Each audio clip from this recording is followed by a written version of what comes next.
स्वागत है आपका पीके बायो कॉन्सेप्ट में। मैं हूं प्रमोद कुमार।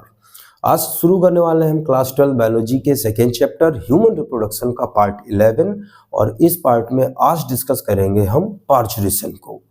देखिए, जेस्टेशन पीरियड के बाद सबसे पहले चलो जेस्टेशन पीरियड ही जान लेते हैं।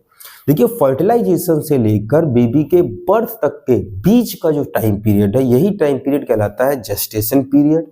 अगर मदर में लास्ट मेंस्ट्रुएशन से जो दिन गिने जाएं तो ये दिनों की संख्या आती है 280 डेज और फर्टिलाइजेशन के बाद जो टाइम पीरियड होता है वो होता है 266 डेज। तो जेस्टेशन पीरियड के बाद फुली फॉर्म बेबी की यूट्रस से एक्सपेलिंग को ही कहा जाता है पार्चुरेशन, या सिंपल लैंग्वेज में हम कह सकते हैं parturition is the birth process, यानी बच्चे के जन्म का जो प्रोसेस होता है यही कहलाता है पार्चुरेशन।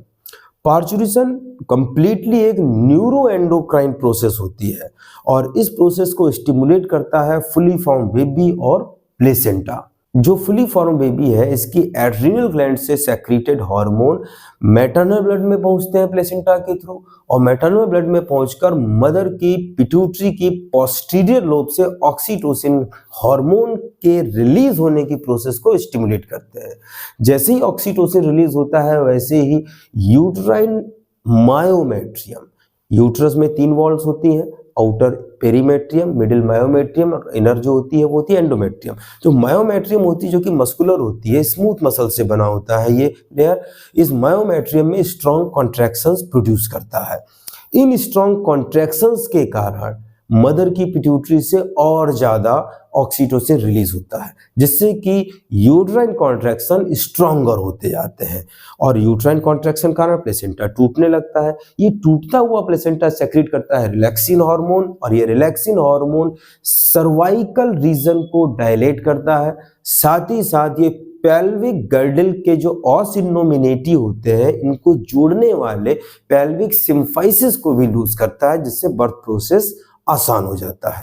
यूट्राइन कॉन्ट्रैक्शन से जो एक पेन प्रोड्यूस होता है, this pain is called labour pain. ये लेबर पेन जो होता है ये रुक रुक कर आता है, लगभग हर 15 मिनट से लेकर 30 मिनट में ये रिपीट होता है और फिर धीरे धीरे इसकी इंटेंसिटी बढ़ती चली जाती है और लगातार स्ट्रॉन्ग कॉन्ट्रैक्शन होते चले जाते हैं और जो फुली फॉर्म बेबी है ये सर्वाइकल रीजन की ओर पुश होता जाता है और फिर बर्थ कैनाल से होकर ये बॉडी के बाहर आ जाता है। तो इस तरह से पार्चुरेशन कंप्लीट हो जाता है। पार्चुरेशन के बाद जो प्लेसेंटा और फीटल मेम्ब्रेन्स है ये भी आफ्टर बर्थ या डेसिडुआ की फॉर्म में बॉडी से बाहर रिलीज हो जाते हैं। तो पार्चुरेशन में आपको 2 हार्मोन्स याद रखने हैं कि ऑक्सीटोसिन और रिलैक्सिन ये हेल्पफुल होते हैं। ऑक्सीटोसिन पार्चुरेशन में तो हेल्प करता है, साथ ही साथ ये मिल्क इजेक्शन हार्मोन भी होता है, ये ध्यान रखना है आपको।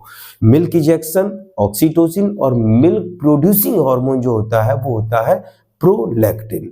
तो इस तरह से ये पार्चुरेशन होता है कंप्लीट और हम अब नेक्स्ट पार्ट में हम लोग डिस्कस करेंगे मेंस्ट्रुअल साइकिल को।